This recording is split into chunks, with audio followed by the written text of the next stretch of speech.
All right, are we live? We got anyone in? No one in yet, so we're gonna kill a little time.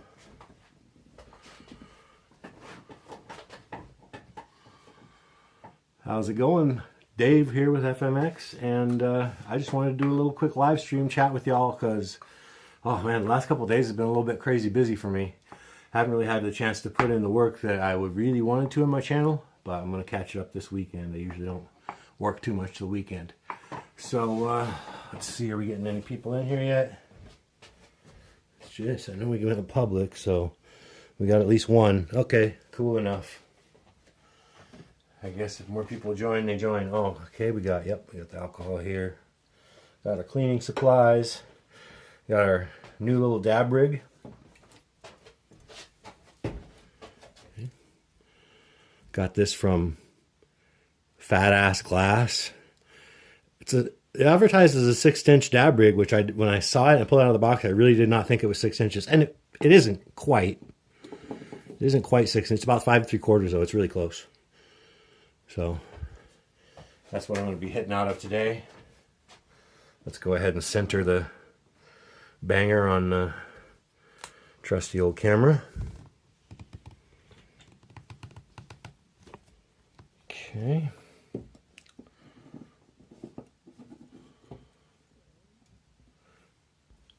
There we go. All right. So we got good view down into the banger here. Move that key light a little bit closer, so all I got is a single light. All right. There, now we can see a little bit better down in there. Okay. All right. So, okay. What we got here? We got a live sesh here. Okay, just wanted to tune into the chat just in case anyone was chatting. What we got here? We got a live sesh here. Turn down the volume so we're not feeding back. Okay, Mr. Phillips 369. How much does an induction coil like that run? Well, I think the setup that I have here with the E-nail and the coil, and it also came with a banger originally. I think today that would cost about $200 for the same one, which is a relatively cheap one. It's high five. I've had good luck with it. I mean, this thing's like 9 years old, almost 10 years old now. And it's been doing me right for a long time. I've had to replace the coil once, but that was my fault. I was, moving around the unit a bunch, and eventually if you do too much moving around of the unit, the wires inside the coil wire here just get worn out, So, but yeah, about 120 delivered back in 2016, but yeah, I think they're coming for about a couple hundred now, if I'm not mistaken. But I just ordered another thing that's kind of like a Puffco or a Carta, but it's their High Fives version of that. It's called the Duo. So that actually should be here in the morning. I'm thinking about doing a live stream tomorrow with that too. I am running pretty low on hash, but I still have a little bit from the last batch. I've got several batches left to run in the freezer. So, Thai 5? Thai 5? Huh. Sorry, I was blabbing so much. I don't know if I asked you a question that Thai 5 is the response to, or...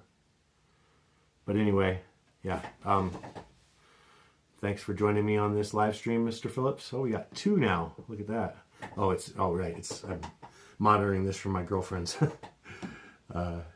For some reason, when I tried to get on my own thing and monitor the chat on my other phone while I was recording on this one, I was having troubles. Like, I don't know. I'm still a newbie to this live streaming thing.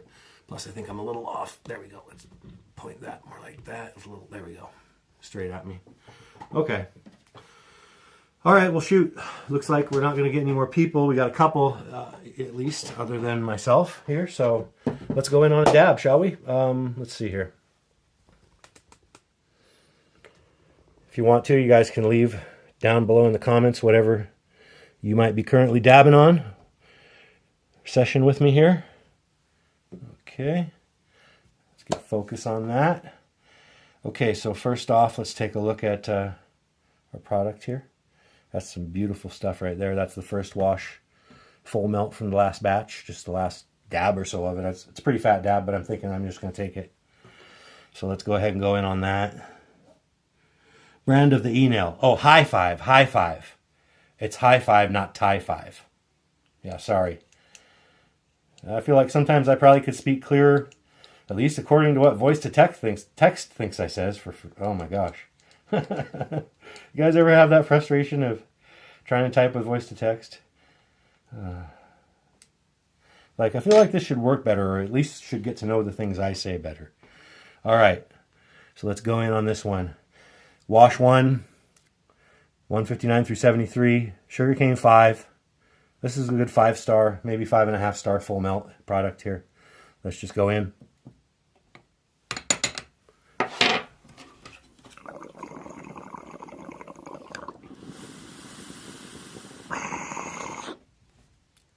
Oh, did it? Okay.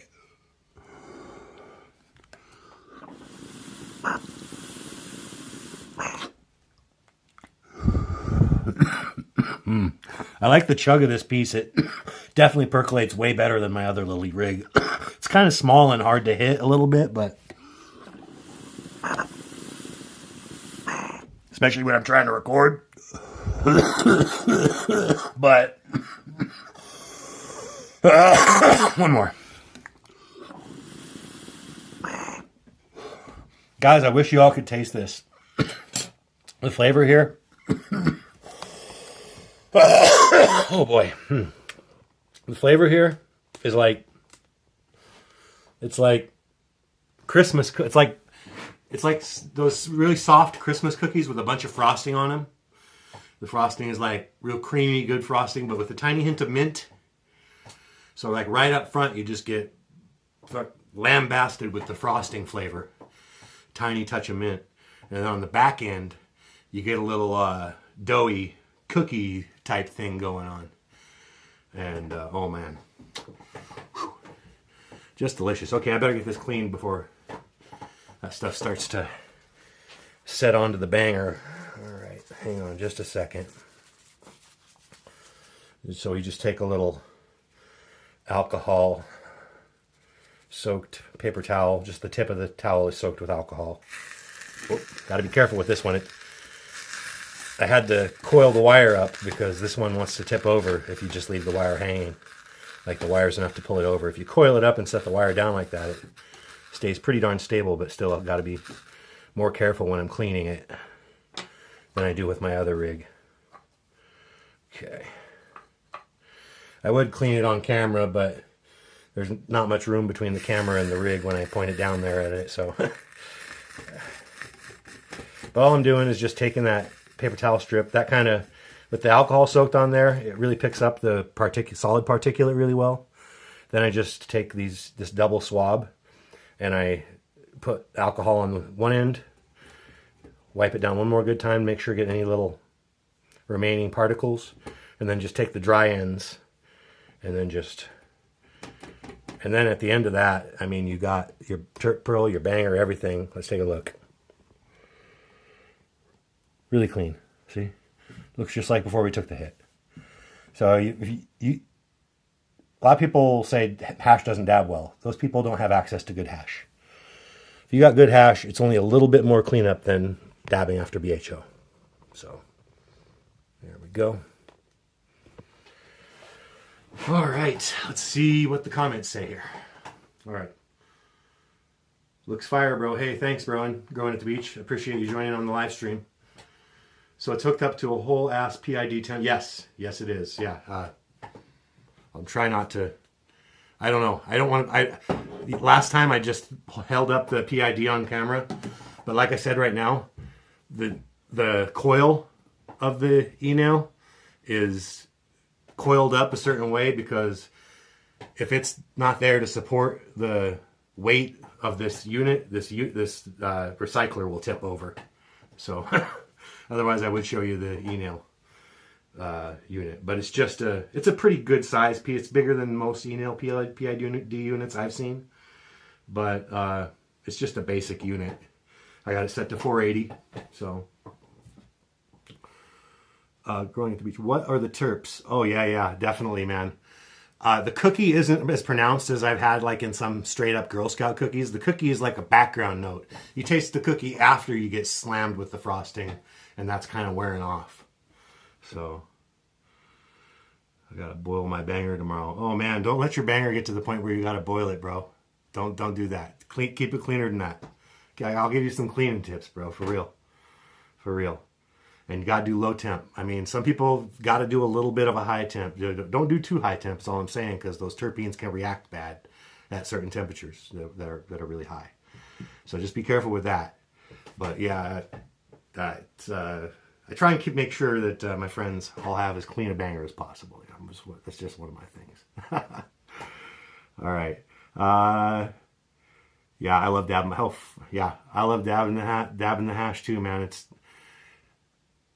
people. I don't know, man. To me, you're kind of like a amateur dabber. If I don't like to dab hash. It's too messy. It leaves too much residue, too much cleanup. Well, one, you might not have access to particularly good hash because there's not that huge a difference between this and BHO and residue left. A little bit, as you can see, there's definitely some solid particles there, but it basically melts down like water, Just leaves a few more bits of residue. It's a little more cleanup. You just got to know what you're doing and have a good plan to clean it up. Like these, like I said, these paper towel chunks, you fold them in like a cylinder, dip the end in alcohol, and that picks up 90% or more, sometimes basically all of the solid particulate. And then it's just as easy as cleaning out a BHO dab. So 525. Oh, 525 is a little high, but yeah, I understand wanting to take a little hot so you get them clouds. At 480, where I'm hitting, to me, that's like the real high end of low temp. I can still get kind of a cloud, but I'm not going to get a cloud like a 525 cloud. Those are definitely two markedly different temperature settings. But there's nothing wrong with 525 if that's what you want to dab at. That's not the point where you're getting that caustic terpene effect, as far as I know. I'm not super versed on the subject. I should look into that a little more, honestly, see what temps that those terpene effects happen, where the terpene goes from, and even at low temp dabs, doing like pure terpenes, some types of terpenes can be caustic. So we've been learning that. So I don't know particularly which ones and what concentrations or what, but I do know of people like, I think Bubble Man and that group they were doing like straight up terp drops dab type things, and I don't think they do those anymore because you don't really know quite the effect on your lungs long term. And some of those terpenes can be caustic even at low temps in high enough concentrations.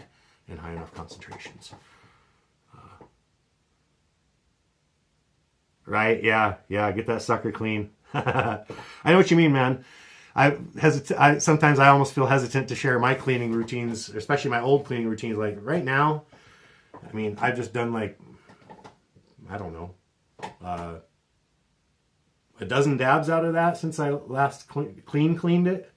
And as you can see, it's pretty damn clean. So my banger just hardly gets dirty unless I mess up cleaning or I'm dabbing with a bunch of people and I'm just kind of rushing it anymore. But back in the day, I think I even had one or two people razz me for this on Reddit and stuff. Like, oh yeah, if it gets black in there, I just take a piece of steel wool and ream it out there with a butter knife, basically, with the steel wool. And I mean, that worked. I didn't see scratches on my quartz or anything like that, but I don't know.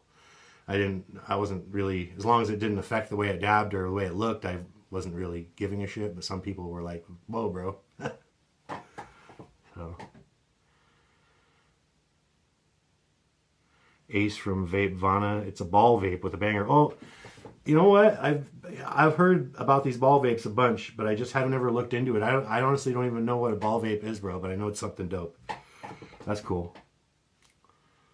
I should look into that, actually. That's weird for me, like someone like me not knowing what the fuck a ball vape is. But I just never bothered to learn. Like, oh, it's another puffing implement. Like, one of these days I might learn about it. I just never really went down that rabbit hole, I guess. Okay, let's go in on one. I think I'm going to do 2 more. Yeah, why not 2 more? So we got this stuff here. Let me show you.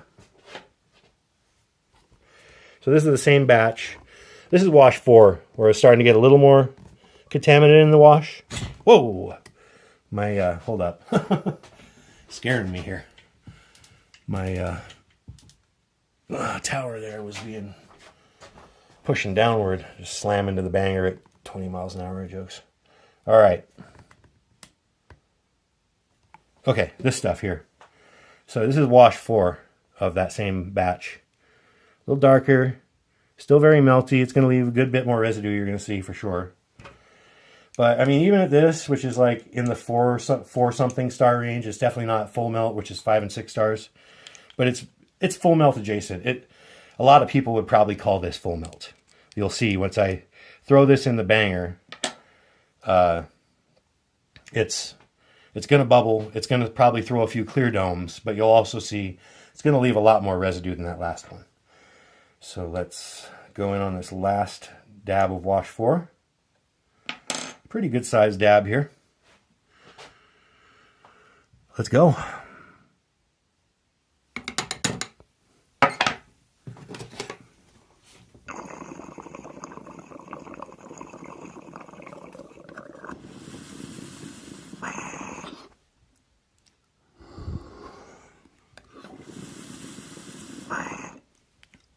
I'll tell you what, for wash 4, it's still got the terps. They're a little more hashy, but the frosted Christmas cookie is still 10,000% there. Of course, I've been keeping this stuff in the freezer since I extracted it. I'm starting to learn that's a big part in preserving that super fresh flavor. A lot of people try all kinds of different ways to shorten the time that they dry their hash. And me personally, for me, if I'm keeping it as hash, if it's melt enough that I'm keeping it as hash, then I am perfectly satisfied. I'm not trying to reinvent the wheel here. The way I learned it was dry for 2 weeks, and I'll tell you what, the results in that speak for themselves. If you get your hash properly particularized down into a nice desiccating environment like a cardboard box with parchment lined bottom, although honestly, if you get the right sieving, if you sieve right and you get the right amount of water out of your hash before you sieve, you don't even need parchment in the cardboard box. Your hash is not going to stick to the box. But I always use the parchment anyway because sometimes I mess up and leave a little too much water in there, and that is no bueno. It will stick to the cardboard. But anyway, kind of went off the bunny trail. What was I even getting? Oh yeah, just the 2 week dry.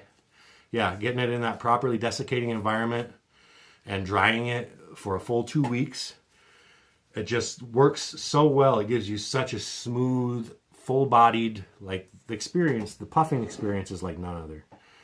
Like even, I've had some damn good BHO, and I've had BHO that have seriously impressed me. But I still haven't had BHO that matches virtually pretty much any of the full melt that I've made, even some of the full melt that isn't as impressive flavor-wise as this. So.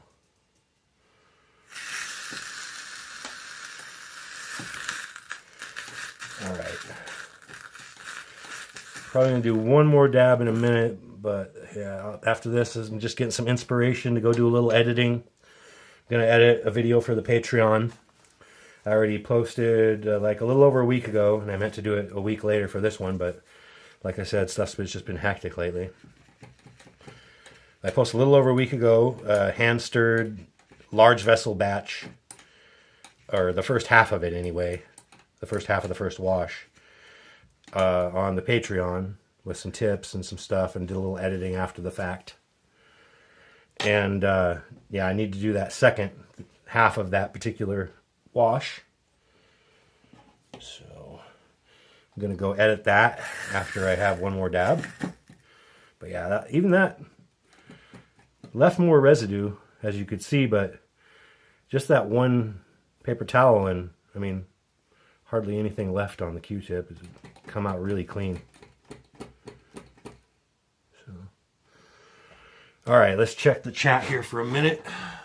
Sorry, this thing's messing with me. Too much of a perfectionist. All right.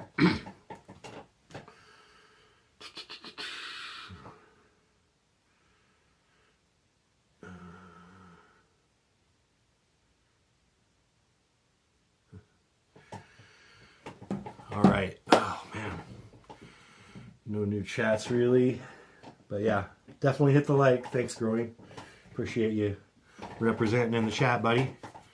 Now, what we have here is some hashish. Let me see if I can get a good... Oh, yeah. As you can see, that's kind of greasing up to the bottom a little. It's stuck. It's not moving. I can totally do the blizzard flip with it. I just dropped a tiny bit of it, though, I will say. Pick it back up. Just a couple granules. But yeah, it's... And this is 160. If you watched the stream the other day, then you saw me do a dab of this. And normally, my 160 goes to rosin. But when I collected this 160, I was like, that 160 looks pretty darn good. That looks like I could dab it. Because, yeah, sometimes, if you're running fresh frozen, that is, your 160 is actually going to come out pretty close to full melt. Maybe, I'm sure sometimes it actually comes out full melt, too, if you got big enough heads. I don't think I've ever had it come out where it was truly full melt. Like, this is not quite there. This is like somewhere in the, it's like the fourth wash. It's somewhere in the 4-star range, I would say. It bubbles, it clear domes, but it leaves a little bit too much residue to be considered 5 or 6 star. So.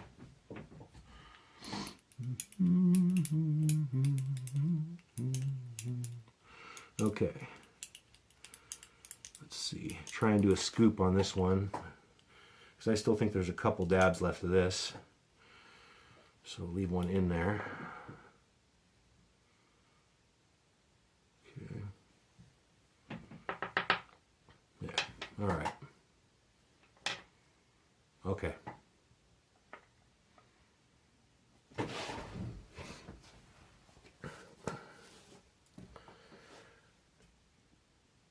All right, carefully. Just rocking my favorite dabber, dumping scoops. All right. Here, actually, I better set that down because this camera tripod can be kind of a bear. Okay, come on. There we go. All right. Slide this back into position. Okay, here we are. All right, guys, last dab of the sesh, and if there's any additional questions or whatever, I will answer them. But other than that, we're going to sign out and get some editing done. Thanks for joining me on this session. 160 going in.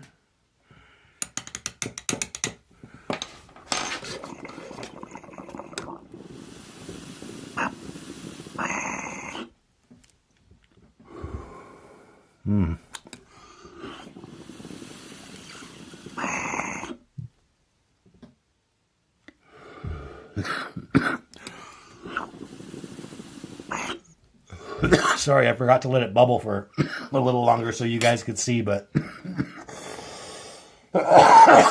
still delicious. I'd say the fourth wash has it beat a little tiny bit for flavor. You can definitely taste that contaminant, but I mean, when you look at it, especially that dab of it was super clean. Like the other ones, the dabs that I took of this honestly had a good bit more residue. That almost looks like 5-star. That's kind of crazy. Of course, maybe the stickiest stuff just stayed in the jar the longest, and so I kind of was refining it by default, you know, as I was taking out dabs. All right. There we go. All right, let's get this clean here. Then if there's any additional questions or comments, I'll address that. And then gonna go get some stuff done. What about you guys? You guys got anything planned for the night? Let's get that clean. Yeah, not much residue. And that was most of it. Not a whole lot left to pick up. That was ridiculously clean. That's probably the cleanest dab I've ever seen of 160, to be honest. That's crazy. That definitely fell in the 5-star range. I should have let that ride for a little while before I covered it so you guys could see the full melt. Okay. Make sure we're cleaning it up good. It's the last dab of the session. So I want to double check, make double sure I got this sucker really clean. Okay, should be good. All right. Let's see. It's for dry herb vaping. Oh, hell yeah, dude. I love dry herb vaping. So, I often call that like maybe my second favorite method of extraction, to be honest. Because I like it better than dabbing rosin, honestly. Some good dry herb, freshly grown, you know, that you grew yourself is even better, as you well know. But, yeah, man, I take some good dry herb, take like a little bong hit size chunk of it and kind of plug the bottom of my bubbler bowl there. So, you know, not stuff it down to where it's plugged, but, you know, just keep it from shake coming down there. Then I just grind up a little of the same bud there, put it on top it off about halfway, and I have a heat gun. I'll do a session with the heat gun here pretty soon, honestly. It's fun, and the thing I like about the heat gun vaping, the Volcano is hella cool, don't get me wrong. If you own a Volcano, I'll hit the fuck out of that thing. But the thing about a Volcano is you pay $500 or whatever it is, and you're smoking out of a plastic bag, you know? There always was something about that made me go, okay. But shortly after I learned about the Volcano and all that, this was over 10 years ago too, I found out, I think Task and Linus, the song, he's singing about heat gun. I'd also seen Be Real advertising that shit in High Times in like the fucking late 90s, I swear, or something. Maybe it was like the mid 2000s, but a long fucking time ago. Be Real sitting there with a heat gun. And so in the past, I had bought a heat gun that fit down perfectly on my big bong bowl. I had like a big quad perk bong. And I would take heat gun rips. So you're basically vaporizing this shit. And, you know, by the time you're done, it basically goes from looking like weed to looking like tobacco. People who vaporize will know, you know, what I'm talking about. So basically, once it gets to, you know, looking almost like tobacco or maybe not quite that dark, that's when I just, okay, I'm done. Take that bowl, dump it into a bag. Later on, when I have a whole bunch, I take my vape weed and I make canna sugar out of it. Canna sugar is awesome, by the way. If you like edibles, or if you have people in your life that like edibles, canna sugar is so great because unlike the butter, unlike the oils, unlike most other methods of infusing things with food with cannabis, canna sugar, you could just, I got some sitting in my, hang on a second.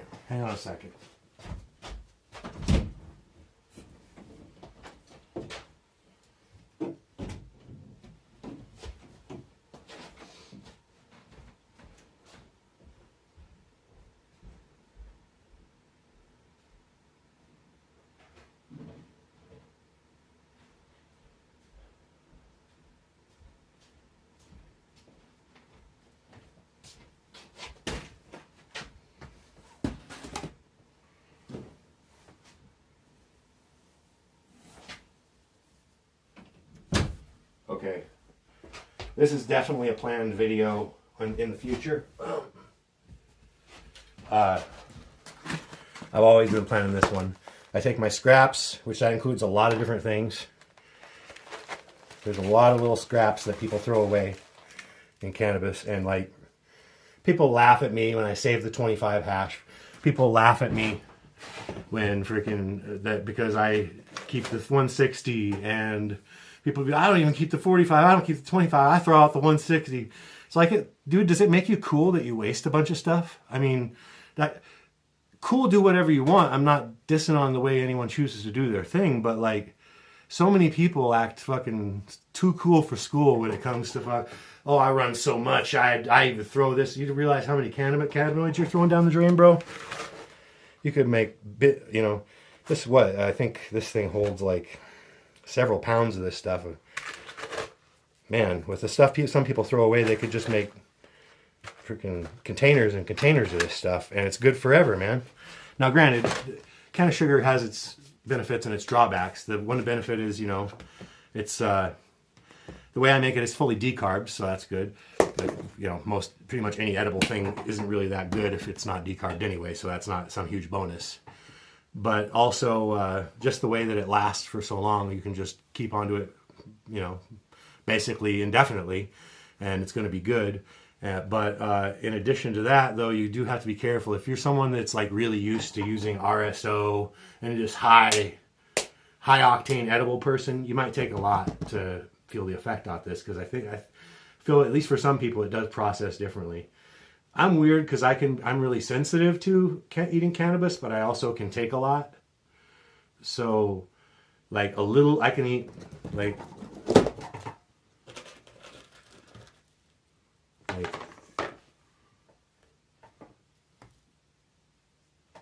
here. I will feel this big time in like 20 minutes. Like, no shit. But yet, I can eat a multiple 100-gram edible and be good. And it just tastes like sugar. You hardly taste the cannabis. So, and another bonus is, if you don't like the taste of cannabis in your food, but you still like a fairly strong edible, well, yeah, you can kind of taste it afterward. Especially once it warms up in your mouth and the oils start, coating your mouth. But right away, all you just taste is the sugar straight up front. But the cannabis is not up in your face the same way that if you're making canna butter or whatever. And man, just with scraps that the scraps of scraps, like, it's not even the scraps that people would throw away. It's the scraps of the scraps that people would throw away. Because I take the stuff people would throw away and make it into usually pretty high quality rosin, even with 25 micron or whatever. You just got to do it in the right time frame. You got to have it really well particulated, and then get to it within 12 hours to keep them terpenes because the 25 last wash hash is really contamined. So to preserve, there's much less of a percentage of terpenes per unit weight there. So to preserve them, you really got to have some of that water content there to protect it. Not to the point where your dab sizzle. You left too much in if your dab sizzle, but you need to find that spot. And that can be as little as 8 hours or even less. But I personally wouldn't press in much less than 12 hours 95% of the time. If there's a tiny bit of it and it's really well spread out in the box and it's really low quality, yeah, I might press it in 4 or 5 hours, honestly. But that's a rare occurrence. So anyway, let me get back on the chat. This kind of went a little longer than I suspected, but I just got off on the bunny trail, but that's me. Okay.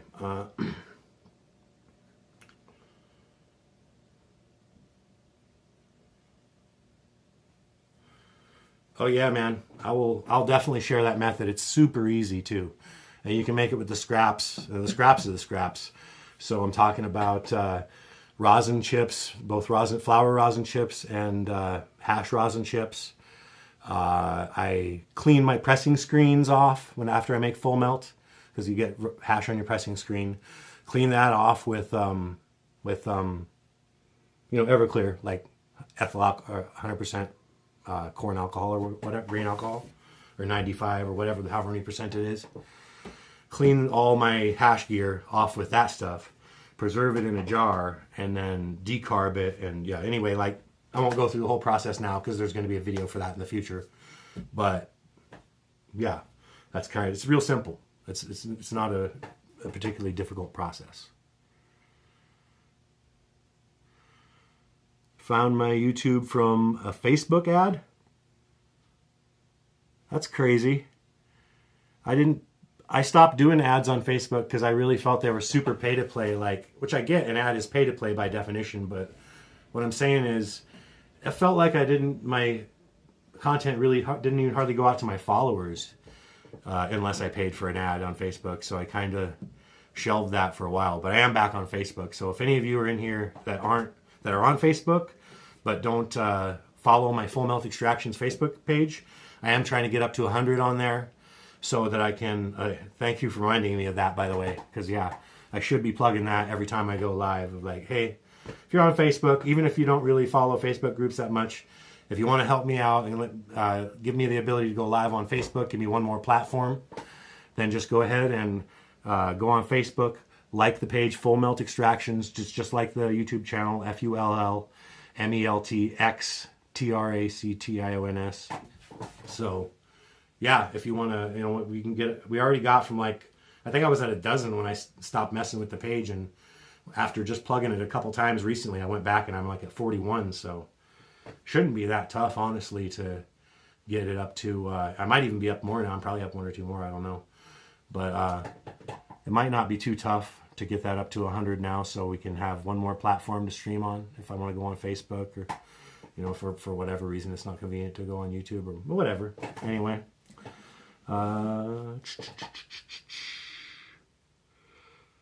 I just use Everclear when I'm trying to preserve. I use ISOs. ISO's cheaper. I'm a cheap ass at heart, for sure. I grew up not well off, for sure. Not like dirt poor, but definitely not particularly well off. And so I try and cut costs wherever I can. So if I'm not trying to save the resin, if I'm just cleaning my bong or, something else where I'm not trying to save it, then I use ISO, because that's just easy, cheap, plentiful. And when I'm trying to actually save what I'm collecting, whether that be, and I take the hash rosin chips and the flour rosin chips, by the way, and I grind them up, soak them in ISO. Again, like I said, that all those details will be forthcoming, but yeah, the ISO, not the ISO, sorry, the Everclear. But yeah, other than that, though, if there's anything that I'm cleaning up, any process, or for even cleaning up my hands mid-bubble batch or whatever, I'm not going to waste good money on ethanol for that. So definitely keep both around, I would suggest. Let's see here. Alrighty then, guys. Shoot. I guess, once again, this has been David with Full Melt Extractions, reminding you to keep up that passion for the hashing. Thanks for watching, and happy hashing.